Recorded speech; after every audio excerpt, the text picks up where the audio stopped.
Hello listeners, this is Sunguard and Moonguard here, and we will be reading Terrifying Timberwolf by Swashbucklist. Applejack prided herself on being the honest mare that she was. It gave her a sense of personal gratification and contentment that the virtues she represented as an element of harmony were merely traits that came naturally to her. She was sincere to her friends and strangers alike, was true to herself, and made a living doing hard, honest work. The drawback was that these intrinsic virtues were making her current task, the deception of one of her friends with the intent of sparing his feelings, a bigger challenge than 10 straight hours of apple bucking. Heck, 10 straight hours of orange bucking would be easier to stomach. Sometimes it was a pain in the apples being the element of honestly. Now was one of those times, as she looked upon the puppet her other friends had constructed to fool Spike. Her confidence plummeted. Sweet Celestia's shiny hiney, he'll never fall for that. Standing in for one of the most dangerous predators in the every-free forest was a bundle of sticks and small logs strung together with twine that possessed no more muscle than a swing set. Strong, sinewy ropes trailed down his paws, which dangled not so menacingly above the ground. Twilight's powerful magic held its strings aloft, but lent no power whatsoever to the puppet's limbs. Applejack had groaned inwardly.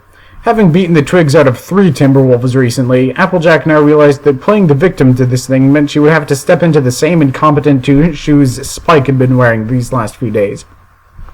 She glanced at him, expecting him to have already picked up on the cheap ploy, but to her surprise, the little dragon actually appeared quite scared. After being baffled by Rarity and Pinkie Pie's theatrics a moment ago, he now seemed to be buying it. She was distracted from Spike by the sound of Fluttershy clopping behind the bushes with Rainbow Dash signaling that the Timberwolf was coming. The non-vicious-looking bundle of logs was now bouncing towards her as threateningly as a poor thing could manage. That's got to be the least threatening thing I've ever seen in all my days. Looks less dangerous than the kitchen sponge, especially since Spike somehow made that sponge go smashing through the dish rack and just about took Granny's head off. She swung her head to Shut up, Jacob. She swung her head to check on the dragon. For his part, Spike was wide-eyed and ready to the spot.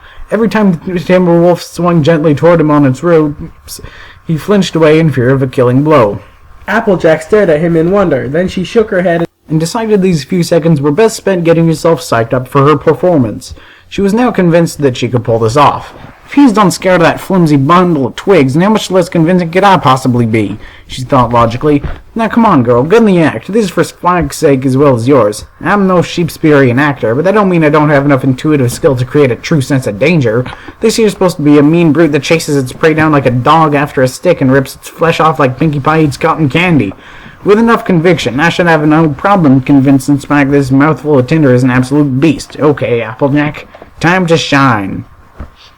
With that, she trotted up to the creature that was supposed to be chasing her and stuck her hoof into a small pile of loose rocks. Oh no, I seem to have got my hoof caught in between 2 rocks. I cannot run away. The inescapable predator responded to her peril by remaining stationary. I am a damsel in distress, she continued, driving her point home by grinning and punching the air with her hoof. Yup, an enthusiastic gesture and a winning smile will convince a pony of anything. You're on a roll, girl. Help me, Spike. Spike was now dancing about frantically and biting his claws. His knuckles were white. The Timberwolf's mouth fell open. Its solid but dull jaws hung agape on a strong hinge with no crushing power. Realizing that the Everfreeze Forest's most dangerous hunter would need to appear more menacing and relentless, Applejack turned her head sideways and stuck it into the puppet's mouth. Now situated as easy prey, she looked at Spike. Save me, Spike. Save me from the terrifying Timberwolf. Applejack, get out of there! Spike finally yelled, pointing a trembling claw at the beast whose head meshed with hers. I can't, Spike. Y'all are gonna need to come rescue me. Spike scrambled towards his friend, waving his arms and yelling. Just pull your hoof out and run away! Well, it's wedged in there pretty good, Spike. Maybe you can give it a good hard yank and pull it out, yeah? Or scare off the Timberwolf or whatever you think is the best way to save me.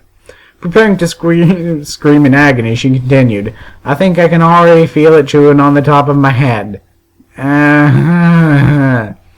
Spike grabbed her trapped foreleg as soon as he reached her. The sharp little claws that dug into her hide caused her more pain than the teeth of the beast that was supposed to be chowing on her. And with a valiant cry of effort, Spike hauled up on her leg. Applejack was so bewildered by how completely ineffectual his efforts were that she didn't even have the presence of mind to pull her hoof up to make it look like as though he was succeeding. By the time she thought of shaking the rocks loose on her own, she also realized that the delayed reaction would have given her away. Teeth gritted and eyes squeezed shut, Spike was accomplishing nothing where there was already nothing to accomplish.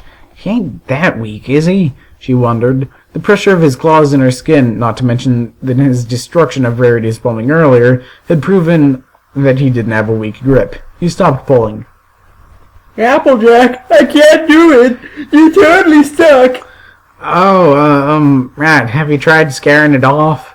She extracted her head from the predator's supposedly inescapable jaws to give him a confident nod. Try that. I'm sure it'll work.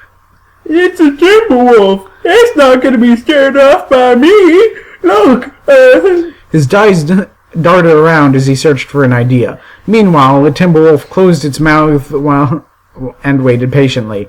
Okay, I think I got it. He looked at her uneasily. My teeth and jaw muscles can bite through rock. Applejack grinned. Finally, this was almost over with. Great, then you can just chew up these here rocks and... Spike latched his claws onto her leg again. So I'm gonna chew through your leg to save you. Oh, fine, whatever you think. Wait, what? The puppet's jaw fell back in shock. You lose a leg, but at least you won't be eaten to death. His grip on her foreleg tightened. Applejack felt a small measure of dread twisting in her gut. Surely your own friend would never commit such violence against her when there are other options. Now just a moment. I'm sure there's another way to get me out of here, Spike. You just need to think for a second longer, that's all. There's no time to think, Applejack. Spike cried, locking his desperate gaze with hers. This is the only way. Lose your life or lose your freaking life. I'm not going to let some predator chew you up. Trying to ignore the irony in that statement, Applejack responded, Hang on. I think I can feel my hoof coming loose. Unfortunately, the little dragon was clinging to her leg so fiercely that she couldn't raise said hoof anymore. Now he was the one who had it wedged in there. She felt sweat beading on her brow, this time from genuine panic. There's nothing I won't do to keep my friend safe, Applejack. Spike cried. Applejack grimaced. Safe ain't the word that's coming to mind right now. It'll be quick and easy, surgically precise. If I could chew through jabs, the pony should be like pasta or gummy worms. I don't taste like neither of those things, Spike. Just ask Carmel. What? Oh my. The Timberwolf was glancing between them like a spectator at a tennis match. And after I chew through the bone, I can blast the stump with fire to cauterize it. Just take a minute and... A minute? You are going to die. There's no time. Of course there's enough time. Think of something else, please. Spike lifted his face to the heavens and screamed, I am so sorry, Applejack. Squeezing his eyes shut as if to avoid seeing the violence he was about to inflict, the little dragon lunged at her leg with his jaws wide open and his lips pulled back to expose predatory, gem-crunching teeth. Applejack flung herself away with a scream, scattering the pile of rocks far and wide. She rapidly backpedaled on her hind legs while kicking her forelegs out with reckless abandon. Deciding that a few unfortunate lumps on her friend's noggin was lesser evil to the literal loss of a pound of flesh. She was a good 15 feet away from her lungs before her lungs had emptied. Deciding that a safe distance had been reached, the farmer lowered herself warily back onto all four hooves and peeled her eyes open. Both Spike and the Timberwolf remained standing where she had left them. Spike had his arms folded, all traces of high-strung desperation gone, staring at her down with a frown of disapproval. Applejack offered a sheepish grin while waiting for her to return to a normal tempo. See, Applejack? He said. That's acting. The end.